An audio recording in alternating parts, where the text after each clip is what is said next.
Hello students, मेरा नाम है अरुण शर्मा और आप सभी का अरुण कोचिंग क्लासेस में बहुत बहुत स्वागत है। स्टूडेंट्स, पिछले लेक्चर में मैंने आपको टाइप्स ऑफ रिजर्व के बारे में बताया था, जिसमें मैंने आपको रेवेन्यू रिजर्व को एक्सप्लेन कर दिया था। तो आज हम इस लेक्चर में जनरल रिजर्व के बारे में पढ़ेंगे, है ना। तो जो जनरल रिजर्व होता है वो रेवेन्यू रिजर्व का एक टाइप है। तो रेवेन्यू रिजर्व दो टाइप का होता है, जनरल रिजर्व और स्पेसिफिक रिजर्व। तो आज हम पढ़ेंगे जनरल रिजर्व के बारे में। As a matter of prudence, general reserve are created out of profits to provide for any unforeseen future liability or losses, if any, that may occur for future growth of business। देखिए, यहाँ पे दो बातें बोली गई हैं, है ना। ध्यान से सुनेंगे, यहाँ पे कॉमा क्योंकि लगाया गया है। देखिए, यहाँ पे लिखा है जो जनरल रिजर्व होता है उसको हम प्रॉफिट में से क्रिएट करते हैं, है ना।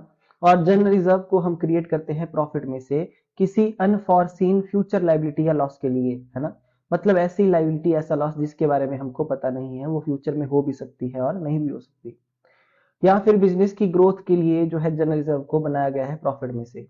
सो uh general reserve is is a reserve created out of profits earned with no specific objective। देखिए, मतलब जो जनरल रिजर्व बनाया गया है वो प्रॉफिट जो हमने अर्न किया है उसमें से बनाया गया है, और वो किसी स्पेसिफिक ऑब्जेक्ट के लिए नहीं बनाया गया है ना। But to retain a portion of profits in the business to meet any unforeseen future event and to assist in growth of the organisation. जैसा कि इसने ऊपर बताया कि जनरल रिजर्व को प्रॉफिट में से क्रिएट किया गया है किसी unforeseen liability, unforeseen future event को मीट करने के लिए, है ना। और साथ ही जनरल रिजर्व से हमको अपनी ऑर्गेनाइजेशन में ग्रोथ करने में हेल्प मिलता है ना। तो एग्जांपल्स जो है वो ऐसे रिजर्व्स के यहाँ पे दिए गए हैं हमारे पास, जैसे contingency reserve, free reserve, general reserve etcetera. यहाँ पे ऑब्जेक्टिव बताए गए हैं। प्राइमरी ऑब्जेक्ट जनरल रिजर्व को बनाने के पहला है to meet unforeseen liability losses in the future. किसी अनफॉर्सिन लाइबिलिटी या लॉस को फ्यूचर में मीट करने के लिए इसको बनाया जाता है। टू सपोर्ट एक्सपेंशन, बिजनेस को एक्सपेंड करने के लिए, है ना। To consolidate financial position of the business, to maintain steady rate of dividend, है ना। जो भी हमारा डिविडेंड है उसको स्टेडी रेट से देने के लिए जो है ना। मतलब स्टेडी रेट का मतलब है कि इक्वल रेट से, अगर हम पिछले 10 सालों से 5% की रेट से डिविडेंड पे कर रहे हैं, तो अगर आगे भी जो है वो ये रेट मेंटेन करना है तो उसके लिए हमको इस रिजर्व का इस्तेमाल, जन रिजर्व का इस्तेमाल कर सकते हैं। द क्रिएशन ऑफ जन reserve is not governed by any legal statutory provision, है ना। तो जन रिजर्व को क्रिएट करना जो है वो कोई लीगली जो स्टेटूटरी नहीं है ना। It is absolutely the choice of business. So मतलब ये बिजनेस ऑर्गेनाइजेशन की चॉइस है कि वो जनरल रिजर्व को क्रिएट कर सकती है और नहीं भी कर सकती है। Business organisation usually create general reserves, है ना। तो बिजनेस ऑर्गेनाइजेशन क्या बनाती है? जनरल रिजर्व्स क्रिएट करती है when they are earning sufficient profits at a steady rate. जब उसे अर्निंग होती है सफिशिएंट प्रॉफिट्स की, वो भी स्टेडी रेट से, तो वो जनरल रिजर्व को क्रिएट करती है। The popular practice suggest that companies like to keep aside 20% of profit earn as general reserve. देखिए, तो जनरली जो बिजनेस होता है वो अपने कमाए हुए प्रॉफिट का 20% जो है वो क्या करता है, जनरल रिजर्व में मतलब डाल देता है, जनरल रिजर्व को क्रिएट करता है ना। अपने 20% के प्रॉफिट से जनरल रिजर्व को बनाता है। फिर आता है स्पेसिफिक रिजर्व। स्पेसिफिक रिजर्व एक ऐसा रिजर्व है जो क्रिएट किया गया है किसी सर्टेन पर्टिकुलर पर्पस के लिए, है ना। और जिसको हम यूटिलाइज करते हैं उस स्पेसिफिक ऑब्जेक्ट को अचीव करने के लिए, फुलफिल करने के लिए। फॉर एग्जाम्पल, स्पेसिफिक रिजर्व में क्या क्या आएगा? डिवेंचर रिडम्पशन रिजर्व, डीडीआर, है ना, जिसका इस्तेमाल डिवेंचर को रिपे करने के लिए डिवेंचर की रिडम्पशन में किया जाएगा। दूसरा, डिविडेंड इक्वलाइजेशन रिजर्व, है ना। अगर हमने डिविडेंड को मेंटेन करना है स्टेडी रेट के थ्रू, है ना, मतलब जो डिविडेंड रेट है वो हमारा कांस्टेंट होना चाहिए, तो उसके लिए डिविडेंड इक्वलाइजेशन रिजर्व बनाया जाता है। उसके बाद इन्वेस्टमेंट फ्लक्चुएशन रिजर्व बनाया जाता है ना, ये भी स्पेसिफिक रिजर्व में आएगा। तो जो मार्केट वैल्यू में जो फ्लक्चुएशन होती रहती है उसके अगेंस्ट एज अ सिक्योरिटी हमको प्रोवाइड करता है इन्वेस्टमेंट फ्लक्चुएशन रिजर्व। फिर उसके बाद एसेट रिप्लेसमेंट रिजर्व, है ना। तो किसी एसेट को रिप्लेस करने के लिए जो है इसको बनाया गया है।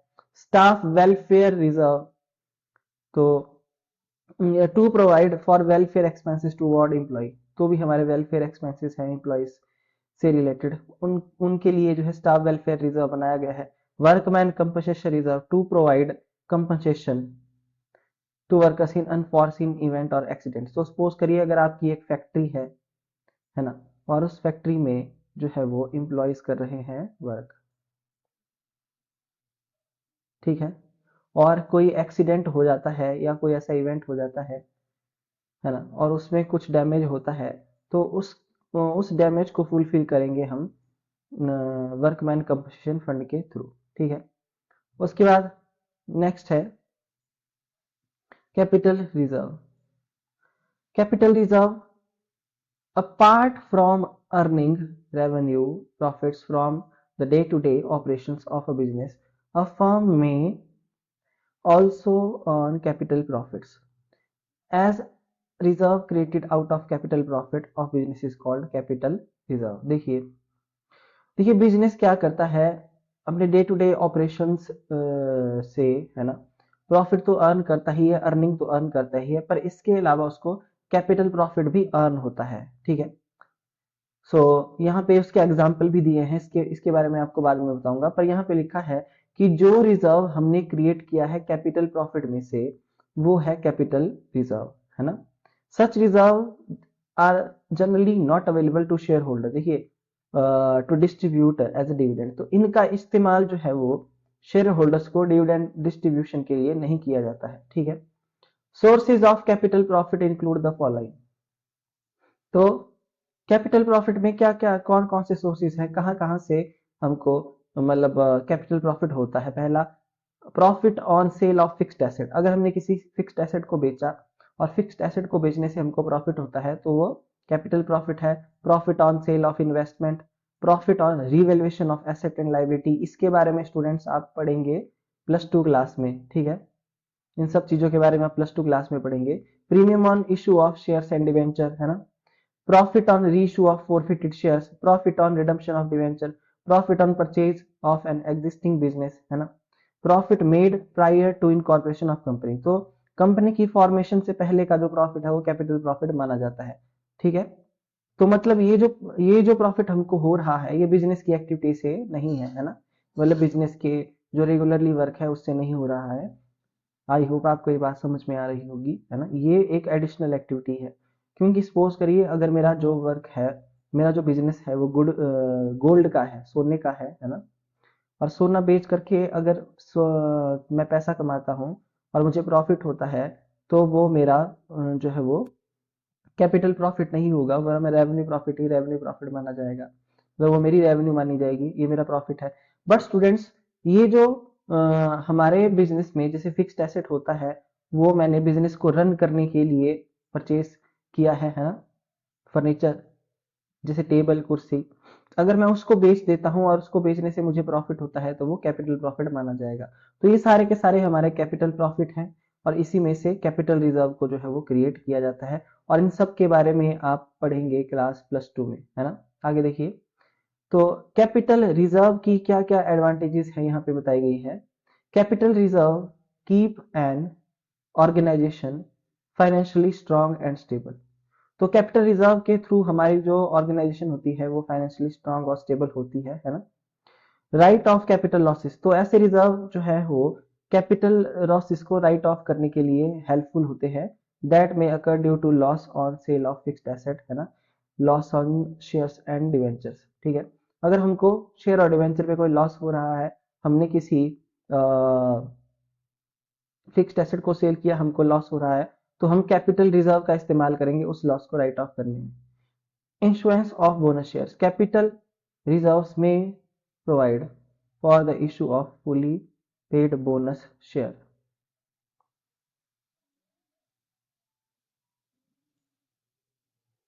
कैपिटल रिजर्व्स में provide for the issue of fully paid bonus share, जो fully paid up bonus shares होते हैं, है ना, उसका यूज करके, सॉरी, जो हमारे fully paid up bonus shares होते हैं उसको हम इशू कर सकते हैं, है ना, किसके थ्रू? कैपिटल रिजर्व के थ्रू। मतलब कैपिटल रिजर्व का जो इस्तेमाल होता है, यूज होता है, वो fully paid up bonus shares को इशू करने में किया जाता है। Promote growth, capital reserve promote growth of the concern by constantly providing for capital expenditure such as purchase of an asset etc. तो कैपिटल रिजर्व का जो यूज होता है हम ऑर्गेनाइजेशन की ग्रोथ के लिए कर सकते हैं, है ना। जैसे हमने किसी एसेट को परचेज किया तो ये हमारा कैपिटल एक्सपेंडिचर माना जाएगा, है ना। मतलब हमारी ऑर्गेनाइजेशन की जो है वो ग्रोथ होगी। आप समझ रहे हैं कि हमारे मतलब हमारा जो है वो एसेट बढ़ेगी, है ना। तो एसेट को परचेज करने के लिए भी जो है कैपिटल रिजर्व का यूज किया जाता है, जिससे हमारी ऑर्गेनाइजेशन की ग्रोथ होती है। तो ये सिर्फ इतना बोलना चाहते हैं। नेक्स्ट है कि कैपिटल रिजर्व की क्या डिसएडवांटेजेस हैं, क्या ड्रॉबैक्स हैं।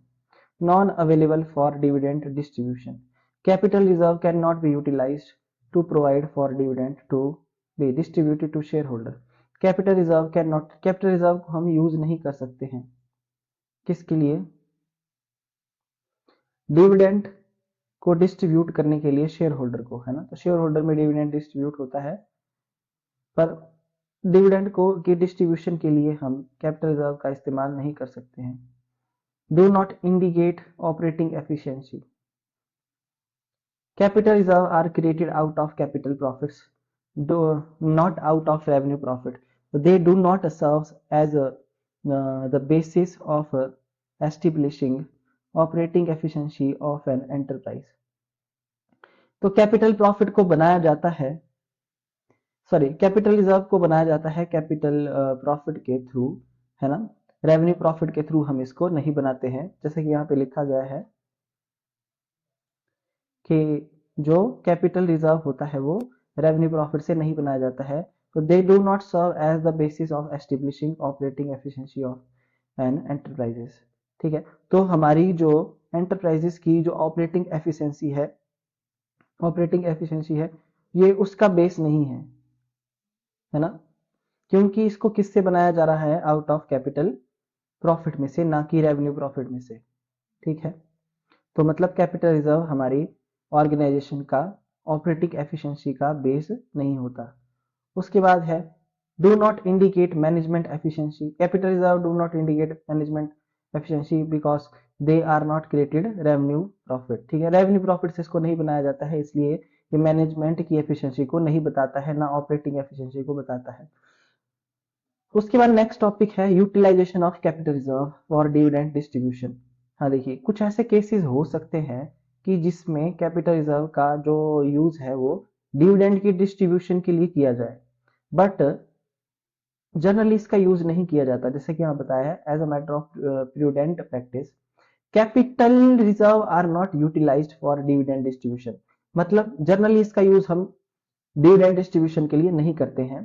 Their major role is limited to provide a cover up for capital loss. पर इसका जो यूज होता है कैपिटल रिजर्व का, वो कैपिटल लॉस को राइट ऑफ करने के लिए होता है, या fully paid up bonus shares को इशू करने के लिए किया जाता है ना। In uh certain situation capital reserve में be utilize to provide for dividends. ठीक है, जो कैपिटल रिजर्व का जो यूज है कुछ सर्टेन कंडीशंस में हम कर सकते हैं, डिविडेंड के डिस्ट्रीब्यूशन के लिए इसका यूज हो सकता है। तो वो कौन सी कंडीशंस हैं? Articles of a company must not prohibit distribution of dividend out of capital reserves. Articles of company must not prohibit distribution of dividend out of capital reserves. तो जैसा कि यहाँ पे बताया गया है, अगर कंपनी के जो आर्टिकल्स हैं, है ना, वो डिविडेंड की डिस्ट्रीब्यूशन के लिए कैपिटल रिजर्व पे कोई भी मतलब रिस्ट्रिक्शन नहीं लगाते हैं, है ना, कोई भी प्रतिबंध नहीं लगाते हैं। दूसरा, capital profit must have been realise, अगर कैपिटल प्रॉफिट को जो है हमने रियलाइज किया है कैश में। ठीक है, दूसरा, such capital profit actually remains after fair revaluation of asset and liability, अगर ऐसा कैपिटल, अगर हमारे पास कैपिटल प्रॉफिट जो है बच जाता है ना, एसेट और लाइबिलिटी की रिवैल्यूएशन करने के बाद, फेयर रिवैल्यूएशन करने के बाद भी अगर हमारे पास कुछ कैपिटल प्रॉफिट बच जाता है तो इन कंडीशन में इसका यूज किया जा सकता है डिविडेंड की डिस्ट्रीब्यूशन के लिए, पर जनरली इसका यूज डिविडेंड डिस्ट्रीब्यूशन के लिए नहीं किया जाता। ठीक है, उसके बाद इनके बीच में डिफरेंस रेवेन्यू रिजर्व और कैपिटल रिजर्व के बीच में, कि ये जो रिजर्व होते हैं रेवेन्यू रिजर्व, इसको रेवेन्यू प्रॉफिट में से बनाया जाता है ना। और रेवेन्यू प्रॉफिट का मतलब क्या है, ऐसा प्रॉफिट जो हमको नॉर्मल ट्रेडिंग एक्टिविटीज, जो जैसे कंपनी का काम गोल्ड को बेचना है तो गोल्ड को बेचने से अगर मुझे प्रॉफिट होगा तो वो रेवेन्यू प्रॉफिट है। तो नॉर्मल ट्रेडिंग एक्टिविटी से जो मुझे प्रॉफिट हो रहा है उसको रेवेन्यू प्रॉफिट बोलेंगे और उससे मैं रेवेन्यू रिजर्व बनाऊंगा। और जो कैपिटल प्रॉफिट होता है वो सॉरी जो कैपिटल रिजर्व होता है वो कैपिटल प्रॉफिट में से बनाया जाता है ना। जैसे कि हाँ, हमने किसी एसेट को सेल किया, हमें प्रॉफिट हुआ, इन्वेस्टमेंट शेयर्स के थ्रू हमें कोई प्रॉफिट हो रहा है, तो उस प्रॉफिट में से हम क्या बनाएंगे, कैपिटल रिजर्व बना सकते हैं, क्योंकि वो कैपिटल प्रॉफिट है।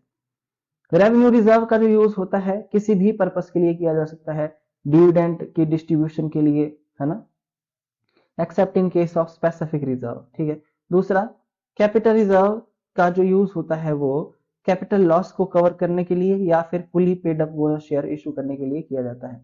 These reserve can be utilise for dividend distribution, है ना, तो इसका इस्तेमाल रिजर्व, रेवेन्यू रिजर्व या जनरल रिजर्व का इस्तेमाल किया जा सकता है डिविडेंड को डिस्ट्रीब्यूट करने के लिए। और जनरली जो है कैपिटल रिजर्व का इस्तेमाल डिविडेंड डिस्ट्रीब्यूशन के लिए नहीं किया जाता, पर किसी सर्टेन कंडीशन में अगर कंपनी एक्ट में ऐसा प्रिस्क्राइब्ड हो, है ना, ऐसी कोई टर्म एंड कंडीशन लिखी हो, तो हम कर सकते हैं कैपिटल रिजर्व का इस्तेमाल भी डिविडेंड डिस्ट्रीब्यूशन के लिए। जो मेन पर्पस होता है रेवेन्यू रिजर्व का वो फाइनेंशियल पोजीशन को स्ट्रांग बनाना होता है बिजनेस की, और जो भी अनफॉर्सीन कॉन्टीजेंसी या सम स्पेसिफिक पर्पसेस होते हैं उनको मीट करने के लिए, उनको पूरा करने के लिए रेवेन्यू रिजर्व का इस्तेमाल किया जा सकता है।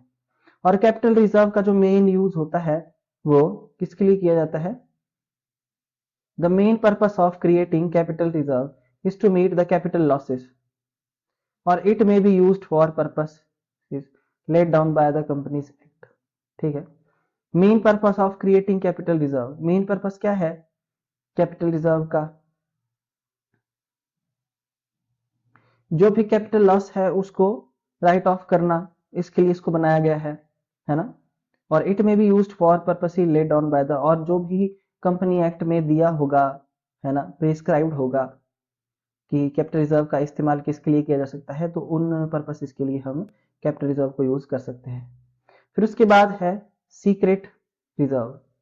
इट इज अ रिजर्व, एक ऐसा reserve which is created to boost the financial position of the business.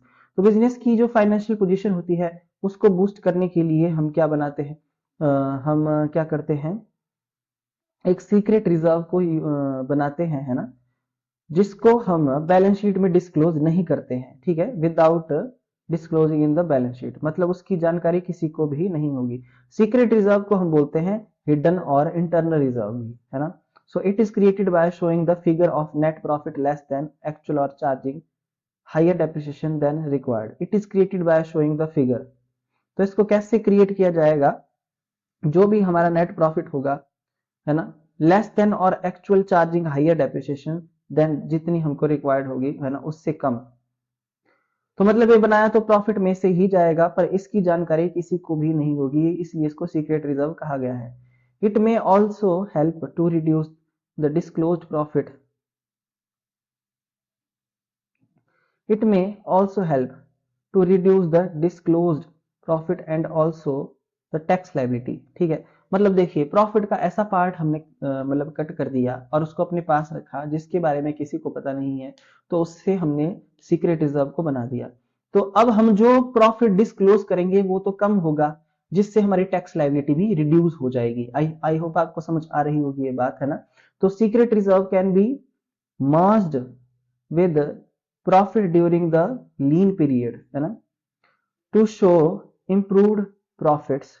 So it is termed as a secret reserve for it is known to outside stakeholders। ठीक है, मतलब इसके बारे में देखिए, it is not known to outside stakeholder, मतलब कोई भी कस्टमर है या कोई और भी पर्सन है, उसके उसको इस रिजर्व के बारे में पता नहीं होगा, इसलिए इसको सीक्रेट रिजर्व का नाम दिया गया है। मतलब इसका पता सिर्फ ओनर को होगा या फिर जो मैनेजमेंट होगी उसको इसका पता होगा कि ऐसा सीक्रेट रिजर्व बनाया गया है। Its existence makes the financial position of the business better than what the balance sheet is disclosing. ठीक है, it its existence makes the financial position of the business better. ठीक है, इसका होना जो है बिजनेस की फाइनेंशियल पोजीशन को स्ट्रांग बनाता है ना। बट जैसा कि बैलेंस शीट डिस्क्लोज कर रही है ना, मतलब हम एक्चुअल प्रॉफिट नहीं अपना शो कर रहे, हम जो है वो कुछ पैसा सीक्रेटली अपने पास रख रहे हैं। Generally it is maintained by bank, तो इसको मेंटेन किया जाता है बैंक के थ्रू, है ना, या insurance and other financial institution के थ्रू। द सीक्रेट रिजर्व हम कैसे क्रिएट करते हैं, जैसे यहाँ बताया, depreciating the fixed asset at high rate. देखिए सपोज करिए डेप्रिशिएशन जो है 10% से लगानी है, पर मैं डेप्रिशिएशन को जो हूँ वो 15% से शो कर रहा हूँ, है ना, मतलब 5% में एक्स्ट्रा लगा रहा हूँ। Under revaluating the inventories and stock, जैसे मैं स्टॉक और इन्वेंट्रीज जो मेरे पास है, जो मेरा स्टॉक है, उसकी मैं अंडर वैल्यूएशन कर रहा हूँ। दूसरा, total elimination of certain asset from the books, या फिर मैं कुछ सर्टेन एसेट्स हैं उनको अपनी बुक्स में शो नहीं कर रहा हूँ, है ना। ओवर वैल्यूइंग लाइबिलिटी को ज्यादा दिखा रहा हूँ, मतलब मैं अपना खर्चा अपनी लाइबिलिटीज को ज्यादा शो कर रहा हूँ, है ना। Showing contingent liability as actual liability, है ना, किसी किसी कॉन्टीजेंट लाइबिलिटी को मैं एक्चुअल लाइबिलिटी बता रहा हूँ, है ना। Creating excessive amount of reserve for future contingency, या मैं क्या कर रहा हूँ, एक्स मतलब एक्स्ट्रा अमाउंट से जो हूं वो रिजर्व बना रहा हूं किसी फ्यूचर कॉन्टीजेंसी के लिए, है ना। या charging capital expenditure to profit and loss account, या मैं कैपिटल एक्सपेंडिचर को प्रॉफिट एंड लॉस अकाउंट में चार्ज कर रहा हूं, है ना।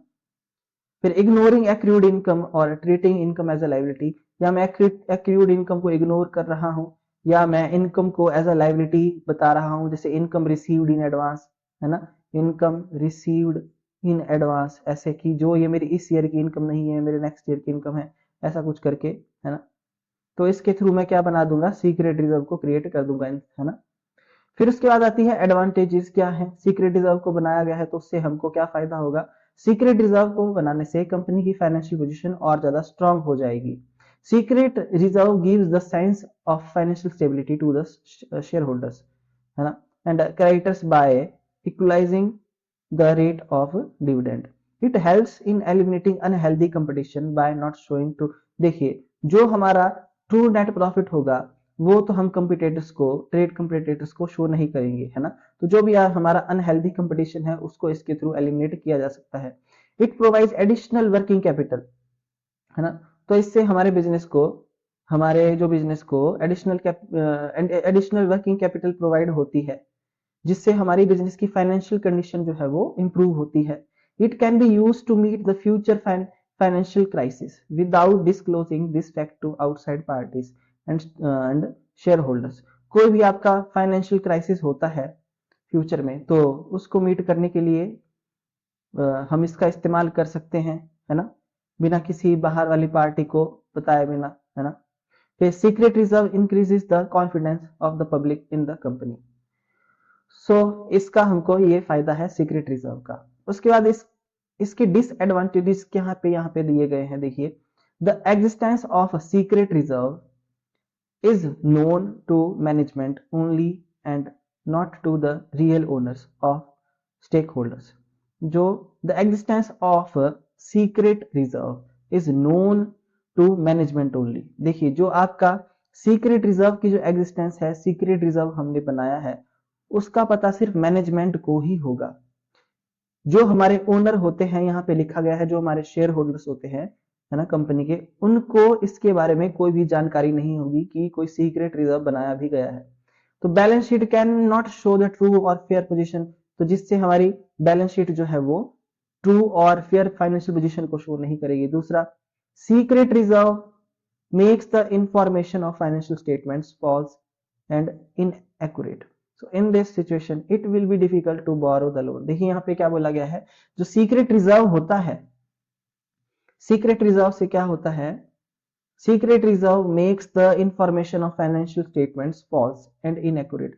मतलब सीक्रेट रिजर्व को हमने बना दिया पर उससे हमारी फाइनेंशियल स्टेटमेंट्स के थ्रू हमको जो इन्फॉर्मेशन मिलेंगी वो तो इनएक्यूरेट होगी, है ना। वो एक्यूरेट कैसे हो सकती है, क्योंकि हमने ट्रू पिक्चर तो बताई ही नहीं है प्रॉफिट की। So in this situation it will be difficult. तो लोन लेना, है ना, बैंक से लोन लेना होगा तो हमको थोड़ी सी प्रॉब्लम आ सकती है इसमें। सो इट में, थर्ड पॉइंट है, इट में be strong cause of losing trust and confidence of the share holders and outside parties, क्योंकि उनको ट्रू ट्रू और फेयर पोजीशन जो है वो बिजनेस की पता नहीं चलेगी, क्योंकि हमने जो नेट प्रॉफिट है वो शो नहीं किया है अपना, है ना, फेयर वाला। तो इससे हमारा जो है वो क्या हो सकता है, शेयर होल्डर का या आउटसाइडर पार्टीज का जो ट्रस्ट है वो, कॉन्फिडेंस है वो लूज हो सकता है। It may cover up the inefficiency and fraud committed by managers and directors, ठीक है। So it helps to conceal poor performance and in some cases unethical activities of directors and management। so यहाँ कुछ ऐसी बातें लिखी गई हैं, है ना, कि जो इस, जैसे हम सीक्रेट रिजर्व को बना रहे हैं तो हो सकता है कि मैनेजर्स या डायरेक्टर्स कोई फ्रॉड कर लें, है ना, यहाँ पे ऐसा लिखा गया है। और या फिर वो कोई अनएथिकल एक्टिविटीज कर सकते हैं, है ना। तो इसको बनाने से कुछ ऐसे डिसएडवांटेजेस हमको हो सकते हैं। अ कंसर्न में face insurance claim problem if asset is, देखिए अगर हमारी एसेट लॉस्ट हो जाती है, जैसे कि मैंने आपको बताया यहाँ पे लिखा गया था, देखिए यहाँ पे लिखा गया था एसेट के बारे में, देखिए कि अगर हम कुछ सर्टेन एसेट्स को एलिमिनेट कर दे बैलेंस शीट से तो हम सीक्रेट रिजर्व को क्रिएट कर सकते हैं। पर इसका डिसएडवांटेजेस ये हो जाएगा कि कल को अगर एसेट गुम हो जाती है तो उसका इंश्योरेंस कंपनी से हमको क्लेम नहीं मिल सकता, क्योंकि उसका प्रूफ हमारे पास नहीं होगा, क्योंकि बैलेंस शीट में हमने उस एसेट को दिखाया नहीं होगा। रिजर्व तो बन जाएगा, है ना, बट हमको क्लेम करने में, है ना, अगर एसेट लॉस्ट हो जाता है तो इंश्योरेंस क्लेम लेने में प्रॉब्लम आ सकती है, because it is not shown in the balance sheet. So low profit due to secret reserve will make share holders unhappy, है ना। तो कम प्रॉफिट दिखाएंगे बैलेंस शीट में, जिससे शेयर होल्डर्स को डिविडेंड कम मिलेगा और वो नाखुश होंगे, मतलब नाराज हो जाएंगे, अनहैप्पी होंगे। सो इन अ नटशेल हम बोल सकते हैं, we can say that creation of secret reserves within reasonable limit is justifiable on grounds prudence expediency and preventing competition from other concern. तो यहाँ पे क्या बोला गया है, we can say that creation of secret reserves within reasonable limit, है ना, हम रिजर्व, सीक्रेट रिजर्व को बना रहे हैं और वो भी रीजनेबल लिमिट के साथ बना रहे हैं, is justifiable on grounds of prudence expediency and preventing competition from the other concern. So students, ये आपका चैप्टर यहाँ पे क्लोज हो जाता है ना। आई होप आपको समझ में आ गया होगा ये पॉइंट सारे। और ये चैप्टर जो है +2 के पॉइंट ऑफ व्यू से बहुत ही ज़्यादा इंपॉर्टेंट है। इन केस अगर आपको कहीं कोई प्रॉब्लम हो, है ना, कोई बात समझ ना आ रही हो, तो आप कांटेक्ट कर सकते हैं, ठीक है। Thank you so much.